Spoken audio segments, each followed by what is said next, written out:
Hey, welcome back to our channel. In this video, let's discuss how to put X on private.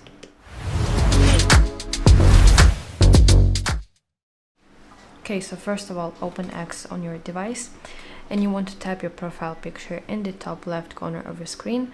Now in this menu, you have to scroll down until you reach Settings and Privacy. As you can see, your settings are divided into different sections. You want to go to section Privacy and Safety. Now from here, go to Audience and Tagging. And finally, at the very top of your screen, you should see this option that is called Protect Your Posts. So this is a feature that is responsible for making your account private. So let's enable it. And from the moment that you make your account private, only your current followers are able to see your posts on your profile, on your page.